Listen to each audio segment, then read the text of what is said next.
Bonjour et bienvenue sur le Big Angry Amsterdam Live podcast. Et on se retrouve pour l'épisode 3 et aujourd'hui on parle des mauvaises influences. Alors dans cet épisode je parlerai de certaines choses qui m'ont touché. Et en fait les mauvaises influences c'est vraiment un aspect de ma vie que j'ai essayé de changer complètement ces derniers mois. Encore plus qu'avant cette crise du coronavirus, mais vraiment depuis 2020, ça faisait partie de mes résolutions entre guillemets. Et c'est un truc sur lequel je me suis beaucoup concentré pour les mettre un maximum de côté, en prendre conscience. Et je t'expliquerai un petit peu comment je les identifie et comment après j'ai géré tout ça. Et voilà. Alors, ça dépend, mais certaines personnes viennent dire qu'on est la somme de 5 personnes avec qui on le passe le plus de temps. Et j'ai un peu l'impression que c'est vrai, parce que à force de toujours passer du temps avec certaines personnes, bah, on va développer des mimiques qui leur sont propres, certaines habitudes, une façon de parler, peut-être bien leur gestuelle, et on va avoir une dynamique avec ces personnes-là qui peut être tant positive que négative. Et ici, bah, justement, on va se concentrer un petit peu sur le négatif, parce qu'il est vrai que certaines personnes peuvent te pousser à réaliser des choses illégales, des mauvaises choses, des choses que tu ne ferais pas en temps normal, ou que tu le fais juste parce que tu es avec ces personnes-là, et en fin de compte, c'est peut-être pas toi tout ça. Et si c'est pas toi, ben, on peut dire que ces personnes-là ont une influence négative, puisqu'elles te font sortir de la personne que tu es aux yeux des autres, et on veut pas toujours avoir cette ambivalence de personnalité avec les personnes avec lesquelles on se retrouve et avec d'autres personnes. Et ça peut arriver à tout le monde, mais il faut juste en être conscient et se dire, bah ok, c'est peut-être pas ce que j'ai envie d'être. Et la première chose qui peut permettre d'identifier les personnes qui peuvent avoir une influence négative sur toi, c'est vraiment celle qui est la plus simple, c'est que souvent, des gens qui sont proches de toi, donc ta famille ou tes amis, vont te le dire. C'est les personnes qui te connaissent le plus, et donc c'est probablement ceux qui savent le plus comment tu agirais en temps normal. Et ici, ils vont remarquer bah, que tu n'agis pas forcément de manière normale, que tu fais des trucs que tu n'as pas l'habitude de faire, et que bah, du coup, ils vont peut-être exprimer certaines inquiétudes avec le fait que tu traînes avec ces personnes-là ou que tu sois avec ces personnes-là, en se rendant compte bah, qu'ils n'aiment pas cette personne ou ils pensent que tu ne devrais pas être avec cette personne. Et donc, si c'est pas aux autres de dicter les personnes avec qui tu passes ta vie, ça vaut néanmoins la peine de les écouter. Parce que s'il n'y a qu'une personne qui te le dit, bah ok, c'est peut-être pas grand-chose, mais c'est quelque chose que tu entends à plusieurs reprises, par tes parents, par tes amis, par des personnes parfois où ta famille est un peu plus éloignée, bah tu peux peut-être te poser la question de savoir est-ce que cette personne est vraiment faite pour faire partie de ma vie. Et je pense que là-dessus, ça t'amène déjà un une première piste de réflexion. En tout cas, j'espère que ça prend un peu plus l'habitude d'écouter les personnes qui te connaissent le mieux. Et c'est vrai il faut se rendre compte, bah, c'est que ces personnes négatives, on en rencontre, qui ont une influence négative sur nous, on en rencontre tout au long de notre vie.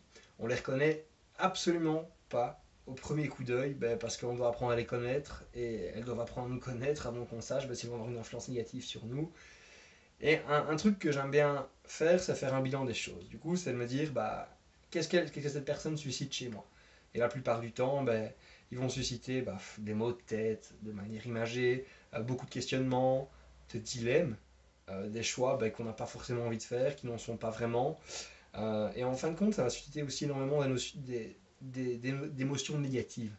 Et c'est des choses qu'on a vraiment, vraiment pas envie de ressentir. Et donc, bah, si tu ressens majoritairement ça en présence de certaines personnes, ça peut être un signe que ces personnes ont une influence négative sur toi. En plus de t'obliger à faire ou t'inciter à faire des choses que tu ne ferais pas. Donc c'est à chaque fois des trucs qui s'additionnent, des trucs qui n'ont absolument aucun lien.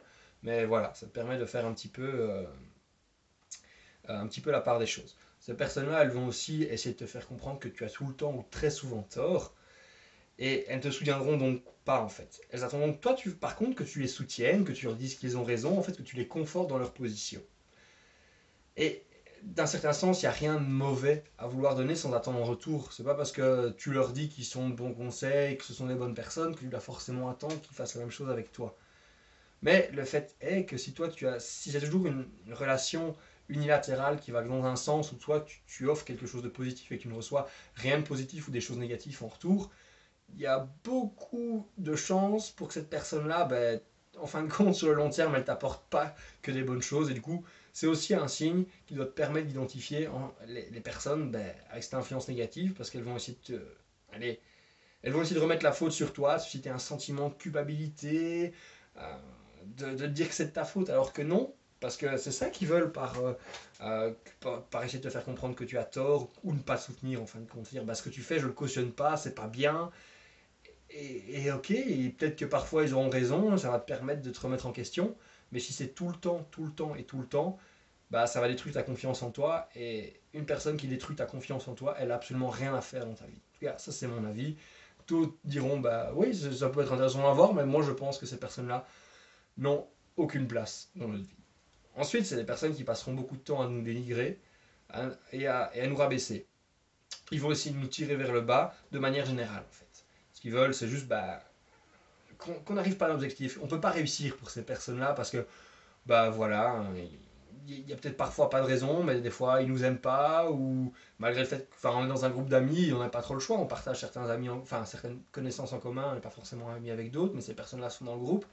Et du coup, ces personnes vont quand même essayer de nous dénigrer, de te rabaisser, et que tu n'atteignes pas tes objectifs bah, parce qu'ils t'aiment pas, parce que leur tête ne leur revient pas, juste parce qu'ils aiment être meilleurs que toi, et donc bah, ils ne veulent pas que tu réussisses.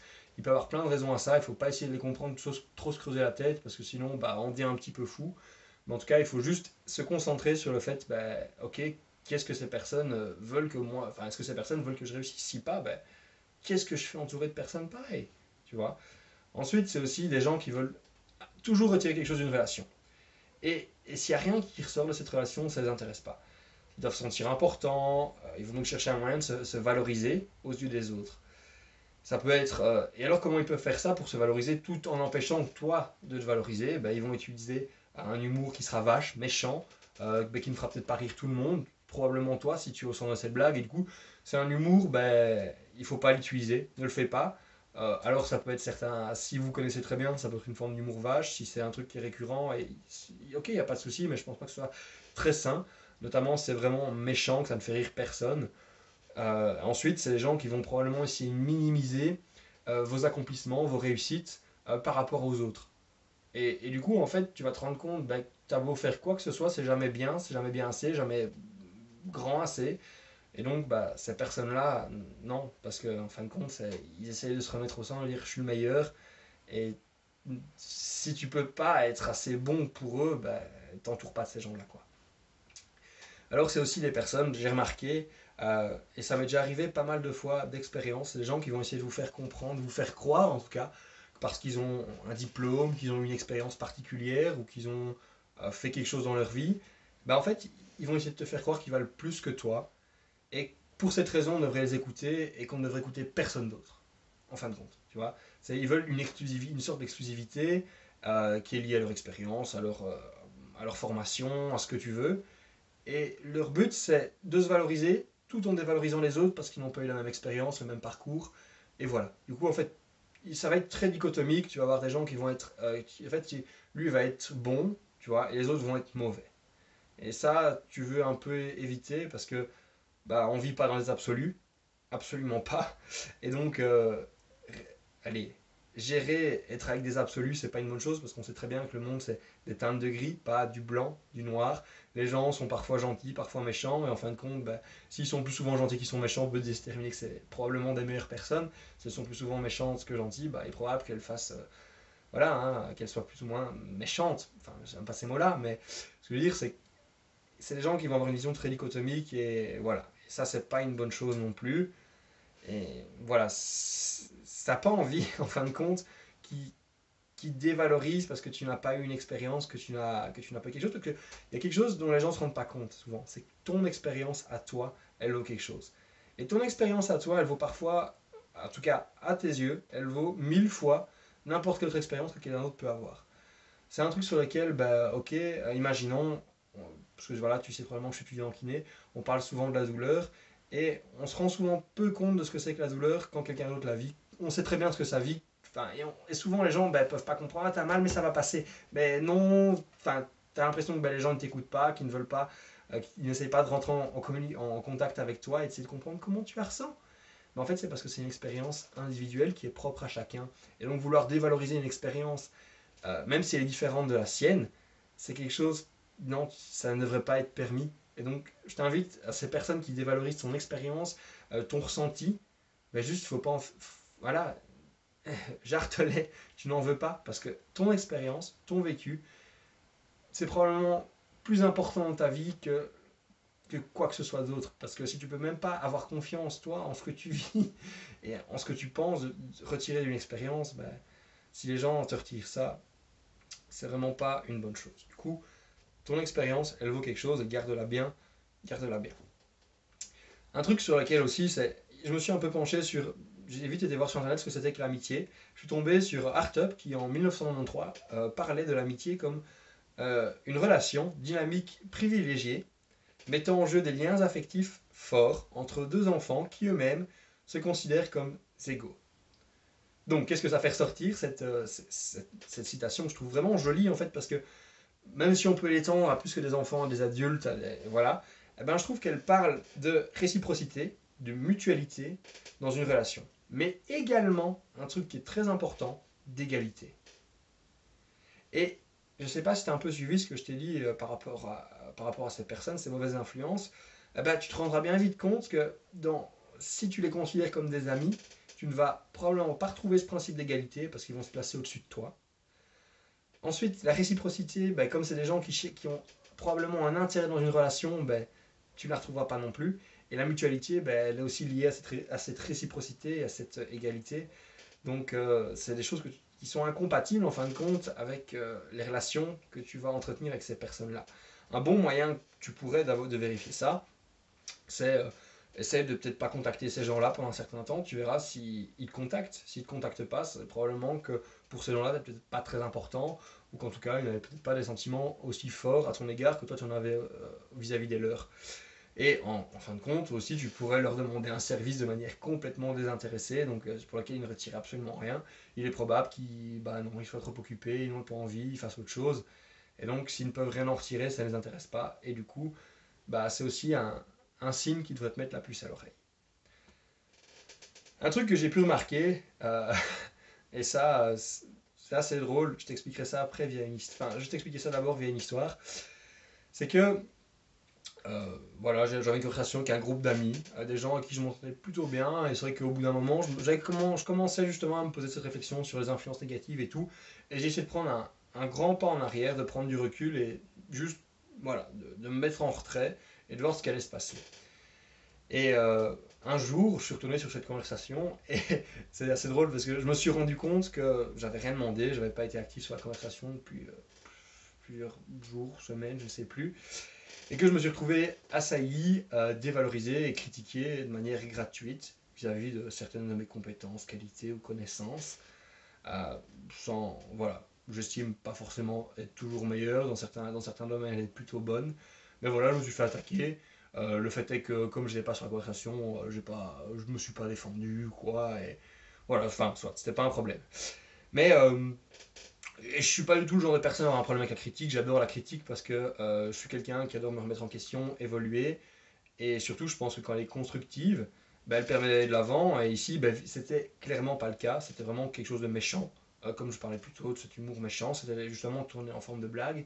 Et quelqu'un aurait balancé ça dans une conversation, il aurait eu une réprimande de ma part en disant non, c'est pas drôle. Mais ici, bon, voilà, c'était par écrit. C'était déjà passé il y a plusieurs semaines. Du coup, voilà. Enfin, du coup, j'ai pas réagi sur le moment. Mais ça s'est reproduit à de multiples reprises, c'est un truc qui a été suivi et c'est pas forcément un événement isolé.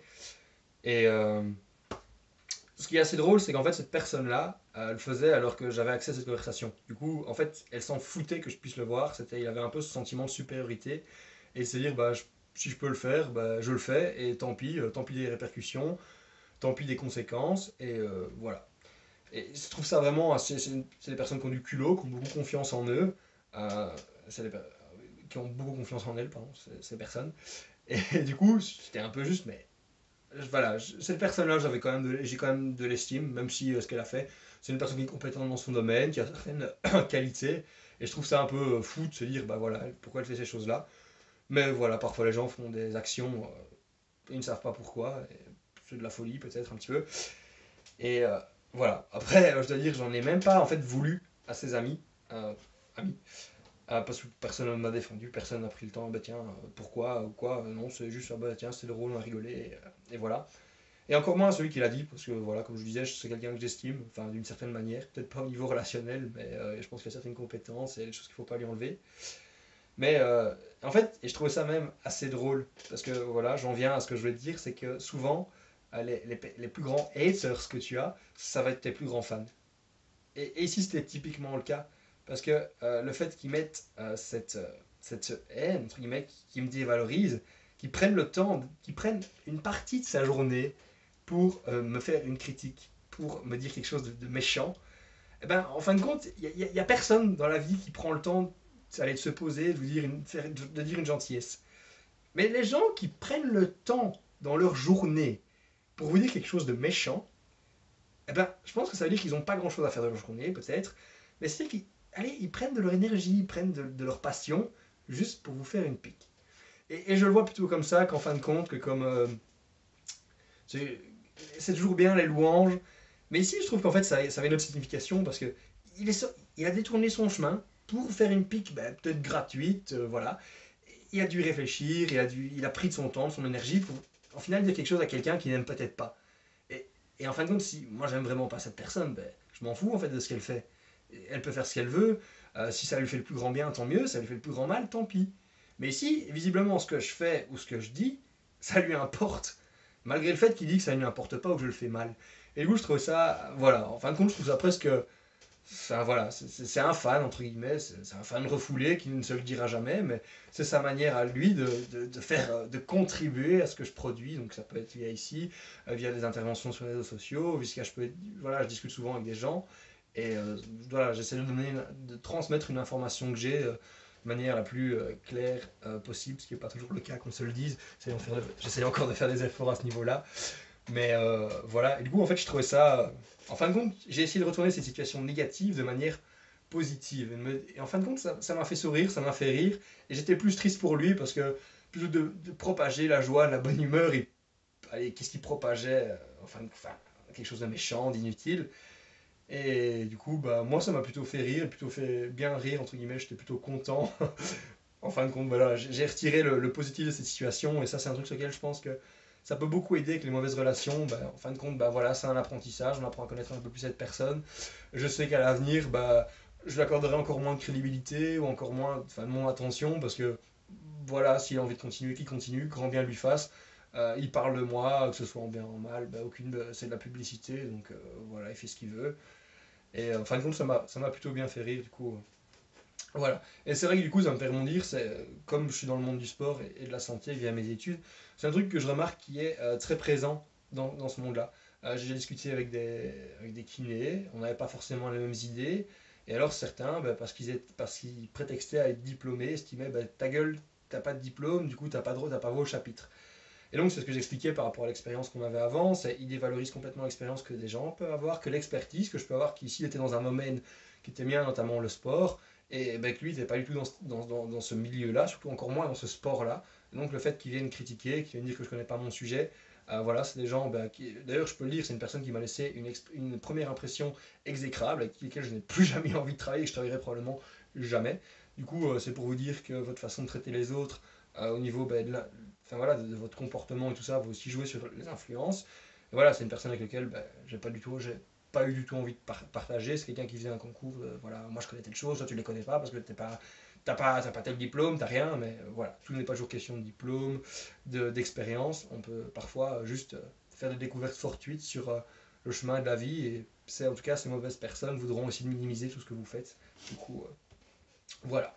Alors aussi un truc sur lequel j'ai pu remarquer, c'est que bah, je parlais de ces gens-là, et en fin de compte au début c'était pas le cas, ou alors je m'en rendais pas compte.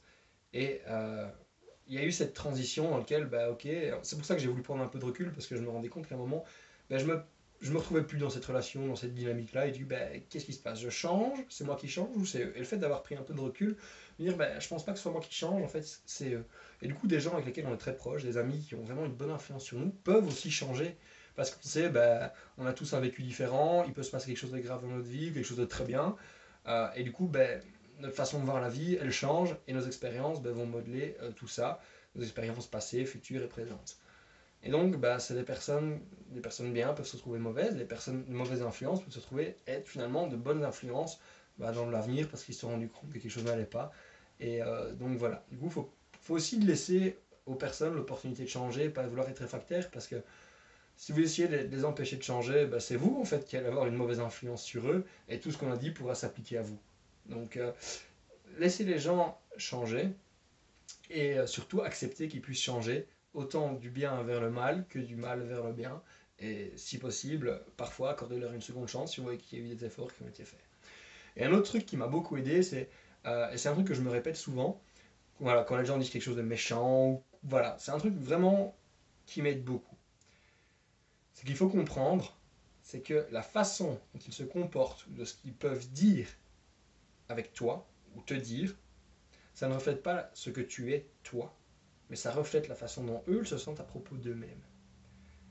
S'ils sont méchants, s'ils sont agressifs, s'ils sont dévalorisants vis-à-vis de toi, en fait, c'est des gens qui n'ont que ça en eux.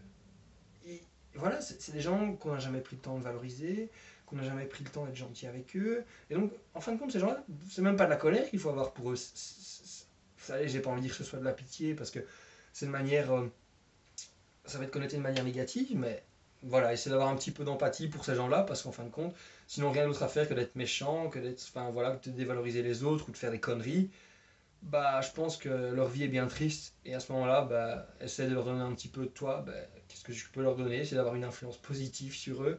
Alors, il faut bien sûr pas que ça devienne. Enfin, que ça te bouffe de l'intérieur. Du coup, garde aussi un petit peu. Mets-toi en retrait aussi vis-à-vis de ces personnes-là. Et du coup, ça, c'était un peu tous mes éléments qui permettent de l'identifier. Mais qu'est-ce que tu peux faire, toi, pour limiter l'influence que ces gens peuvent avoir sur toi? Alors, la première chose, j'en ai déjà parlé un petit peu, c'est de prendre du recul, faire un pas en arrière pour identifier les émotions que ces personnes suscitent en toi. Les émotions que ces personnes suscitent en toi. Ok, j'ai bien dit. On prend rarement le temps de s'interroger sur ce que les interactions avec certaines personnes entraînent et suscitent comme émotion chez nous. Parce que, comme j'en discutais un peu avec le Daily Gratefulness, on a toujours tendance à être dans la réaction. Et du coup, on réagit directement du tac au tac et on ne prend pas le temps d'avoir un petit peu d'introspection, de se poser, de ralentir un petit peu. Et typiquement, avec ce genre de personnes, enfin même avec toutes les relations, je pense que c'est une très bonne chose. Ça va te permettre de savoir ce que ces gens amènent dans ta vie. Est-ce qu'ils amènent plus de bien ou est-ce qu'ils amènent plus de mal? Et donc, en fait, tu mets ça en équilibre, la balance, donc ah ben, plus de mal dehors, plus de bien, ah ben, je pense que ça vaut peut-être la peine qu'il reste. Après, si c'est statu quo, ben, est-ce que ça vaut vraiment la peine? Quelqu'un qui amène autant de positif que de négatif, c'est quand même une opération blanche. Est-ce que ça vaut la peine? Ça, c'est toi qui le sais. Et du coup, c'est vraiment personnel. Et ce sera aussi lié à ton vécu, à l'histoire que tu as avec cette personne-là. Et donc, là, allez, le choix t'appartient. Ben, comme je le disais juste avant, ben, essayez de ne pas réagir, en tout cas de ne pas être dans la réaction. Leur provocation, leur façon de vouloir se faire voir, ça ne nécessite pas toujours de réaction parce que pour eux, c'est un moyen de se sentir plus grand, plus important. Et si tu réagis, tu vas leur octroyer ce qu'ils veulent, en fin de compte. C'est comme un enfant qui fait une crise dans un magasin pour qu'il veut un jouet. Le but, c'est vraiment ça, c'est qu'on le remarque, qu'on soit autour de lui et surtout qu'on lui apporte l'attention exacte dont il a besoin. Donc, enfin, essaye de ne pas être dans la réaction. Et je sais, c'est pas toujours évident. Parfois, ces gens-là vont être dans la provocation, vont nous attaquer personnellement. Et ça a été le cas. Et franchement, ça donne. Au début, on réagit, et puis merde, on envenimait les choses. Et on essaye surtout de, bah ok, je vais essayer de calmer le jeu. Puis on se rend compte qu'en calmant le jeu, bah, en fin de compte, ces personnes-là continuent. Et voilà, moi, ça m'est déjà arrivé de répondre à des gens bah, par une blague. Et du coup, voilà, je connaissais la personne, je me suis dit, bah tiens, a priori, elle sait comment je suis, du coup, elle peut répondre, eh ben non. Et ça a continué, ça a continué. Et ça me fait dire aussi que ces personnes-là, ben, elles n'acceptent pas la critique, que ce soit de manière, tu vois, elles vont te critiquer, je te l'ai dit, tu peux l'accepter si tu penses que c'est de manière constructive, mais la plupart du temps, quand toi tu voudras formuler une critique qui soit constructive, ou une blague, parce qu'ils sont, voilà, ils se permettent de blaguer souvent, eh ben, ce ne sera pas accepté de la même manière que si toi, si ça avait été fait vers toi. Du coup, c'est aussi un truc qui. Voilà, c'est des gens qui me critiquent et qui font des blagues sur moi, mais qui n'acceptent pas que je fasse la même chose. Dans une relation, on ne retrouve toujours pas cet élément d'égalité, de réciprocité et en fin de compte de mutualité. Du coup, ces gens-là, ben non, ne font pas partie de mes relations. En tout cas, j'essaie qu'ils ne fassent pas partie de mes relations et ce serait encore moins ami avec eux. Donc, voilà. Je te propose qu'une fois que tu auras fait tout ça, il est très probable que tu as arrêté de contacter ces personnes-là. Et tu te rendras bien compte que ces personnes-là, elles ne te contactent pas non plus. Et voilà, si ces personnes ne te contactent pas non plus, on n'a peut-être pas envie de faire partie de ta vie en fin de compte, ou voilà, parce que tu ne rapportes rien, tu ne rapportes plus rien, tu ne fais pas avancer cette relation, et du coup, ce serait peut-être bien une bonne chose de garder ce statut, mais ça c'est toi qui le sais. Je peux pas te dire, bah voilà, il vaut mieux que tu coupes les ponts directement avec cette personne-là, parce que quand cette personne-là est elle-même sous l'influence négative de quelqu'un d'autre et change. Et donc, bah, ce qu'elle attend, c'est peut-être aussi bah, que tu lui dises que tu es son ami, et voilà. Parce que ça peut être un cercle, hein, une mauvaise personne entraîne une autre, et puis bah, toi tu es ici, mais ce que tu sais, c'est que ton ami le proche a une mauvaise influence, c'est peut-être pas forcément quelqu'un d'autre en a une sur lui, ou ça peut être une façon de dire. Il faut aussi ouvrir le dialogue pour discuter avec ces gens-là, et pas vouloir fermer tous les canaux, du coup les ignorer du jour au lendemain. En tout cas, si on les ignore, c'est leur expliquer pourquoi. Parce que s'ils tiennent à cette relation, ils ont peut-être envie de changer ces choses-là. Et voilà, s'ils ne tiennent pas à la relation, ils ne changeront absolument rien. Dans ce cas-là, bah, tu n'as rien perdu. Et voilà, du coup, je te propose surtout, bah, si tu dois arriver à couper les ponts, si tu dois en arriver à couper les ponts avec quelqu'un, explique-lui les raisons qui te poussent à le faire. Et puis, ici, on tombe tout de suite dans des choses qui sont un peu plus positives. C'est choisir des personnes qui vont te tirer vers le haut. Parfois, et ça m'est déjà arrivé, d'être entouré de personnes qui me tirent vers le haut. Et d'avoir l'impression qu'en fait, elles me tiraient vers le bas. Et c'est voilà, et j'avais un peu cette impression-là, et en fin de compte, bah, c'était peut-être moi qui m'étais un peu éloigné de ces gens-là, ou qui étaient dans une phase un petit peu moins bonne. Mais voilà, d'avoir repris un peu de recul, bah non, en fait, c'est des gens qui m'apportaient beaucoup de joie. C'est mes meilleurs potes. D'ailleurs, j'espère qu'ils écouteront ça et qu'ils se reconnaîtront. Je vous fais la bise. Et c'est vrai que par exemple, dans des moments plus difficiles, on a l'impression qu'ils nous tirent vers le bas, mais non, parce que quand on prend un peu de recul, on se rend compte que c'est toujours eux qui sont là, qui sont toujours là pour nous faire rire, pour nous encourager dans nos objectifs. Du coup, voilà. Du coup, il faut s'entourer de ces gens-là, en avoir le plus possible, des gens qui ont une très bonne influence sur nous, avec lesquels on sent, bah, voilà, on se sent écouté, on se sent soutenu et on se sent aimé. Du coup, voilà. Et voilà, s'entourer de ces gens-là, en fin de compte, s'entourer des gens qui nous tirent vers le haut, c'est aussi s'entourer de gens avec qui on veut, de gens auxquels on veut ressembler. Parce que, comme je l'ai dit en début, on est la somme des 5 personnes avec qui on passe le plus de temps. Du coup, si on s'entoure des 5 personnes à qui on voudrait ressembler, bah, c'est génial parce qu'en fin de compte, bah, on leur ressemblera plus. Comment on peut s'entourer de ces personnes-là? Ben, la meilleure chose, c'est d'être avec elles. Et si c'est pas possible, qu'est-ce que tu peux faire? Tu peux écouter des podcasts, regarder des vidéos YouTube, voilà, essayer de découvrir un petit peu cette personne, comment tu peux prendre ton téléphone, essayer de la contacter, ou lui envoyer un mail, leur dire voilà, j'aimerais bien avoir une discussion avec toi. Ça peut être par mail, ça peut être. Enfin voilà, parfois il faudra payer parce que ces gens-là, ben, si elles sont vraiment, s'ils ont vraiment beaucoup de valeur, ben, leur temps a de la valeur aussi. Et donc voilà, il faut parfois juste se dire, bah ok, qu'est-ce que je peux faire pour avoir un peu de temps de cette personne-là. Tu ne pourras pas toujours avoir, bah, que ce soit une des personnes les plus proches, mais tu pourras l'intégrer dans ta vie et essayer de ressembler un peu plus. Du coup, euh, trouver un peu des modèles, mais attention, des modèles, mais il ne faut pas idéaliser ou pas idolâtrer. Je ne suis pas du tout un fan de ça, parce que souvent, quand on idéalise ou quand on idolâtre, on va voir que les points positifs et jamais les points négatifs. Et du coup, c'est comme ça qu'on peut justement, si cette personne ne fait pas que des bonnes choses ou n'a pas toujours une influence positive, eh ben c'est justement là-dedans qu'on peut se faire embrigader. Et du coup, il faut quand même être assez critique vis-à-vis des personnes qu'on a, mais pas trop non plus, parce que si on est dans l'hyper critique, ça n'apporte rien de bien. Il faut parfois faire confiance, écouter les gens, et voilà. Ça, c'est le cas. Et une dernière façon qui a, qui a moyen de faire ça, c'est de se trouver un mentor. C'est un truc, voilà. Moi, j'ai eu un petit peu l'occasion d'en avoir un, et ça a été vraiment une expérience positive, parce que même si les choses, bah, parfois ces personnes-là ont des petits défauts, mais ça nous permet, surtout via leur qualité, ils nous prennent un peu sous leur aile, bah, de se développer. C'est des gens qui vont soutenir nos projets, qui vont soutenir en fait notre, le fait qu'on grandisse, qu'on mûrisse et qu'on développe de nouvelles qualités. Et je pense qu'il n'y a pas beaucoup de gens qui sont capables de le faire. Et du coup, bah, si vous avez l'occasion d'en avoir un, bah, foncez à tête baissée et trouvez-vous un mentor. Et vous pouvez justement, et au bout d'un certain temps, quand vous aurez cette capacité, bah, quand vous aurez vu ce que ça fait, quand vous aurez un peu des, allez, développé vos capacités aussi, peut-être que vous aussi, vous pourrez devenir un mentor. Et une dernière chose que j'ai envie d'aborder, c'est le fait, ok, l'amitié et des bonnes relations, des influences positives, ils vont vous soutenir dans le développement. C'est des personnes qui vont vous aider à grandir, à développer des qualités, à être heureux, et en fin de compte, à vivre votre meilleure vie, à être votre meilleur vous. Et du coup, je pense que s'entourer de gens comme ça, c'est vraiment la chose qu'on doit faire. Si les gens ne sont pas là pour que toi, vous grandissiez, ces personnes n'ont rien à faire dans votre vie. Et c'est un truc qui est. Voilà. Alors, ces gens-là, souvent, il est possible qu'on rencontre des gens de manière passagère, que ce soit via nos études, via un hobby ou quelque chose. Et ok, on peut se lier d'amitié. C'est pas pour autant que il faut pas avoir de plus petites relations dans notre vie. Je veux dire, si les gens amènent du négatif dans votre vie, qui vous dévalorisent, qui vous soutiennent pas, je pense que ces gens-là n'ont pas grand-chose à faire dans votre vie. Et parfois, ça peut être des gens de votre famille, ça peut être des gens, des amis très proches. Voilà, ça peut vraiment être de tout. Mais en tout cas, se respecter, ça va être de dire à ces personnes-là, non, stop, on arrête.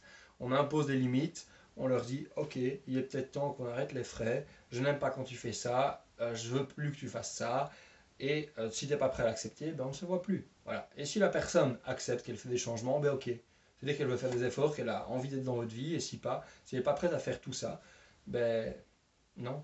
Et parfois, il est possible que les gens vous disent qu'ils sont prêts à faire des efforts et qu'ils ne le fassent pas. Et ça, je pense que c'est encore plus difficile. Parce qu'à ce moment-là, vous devez refixer des limites, leur dire, ok, si t'es pas prêt, voilà, on risque de tomber dans un cercle vicieux où à chaque fois ils vont dire qu'ils vont le faire, et en fin de compte ils le feront pas. Mais ça, c'est à vous de vous en rendre compte. Et je pense qu'avec les pistes que je t'ai données là, il y a quelques éléments qui devraient te permettre de repérer un peu ces mauvaises relations. Et voilà, j'espère que ça t'aide. Si ça t'aide, n'hésite pas à partager ça ou à me laisser en commentaire quelle idée t'as préférée.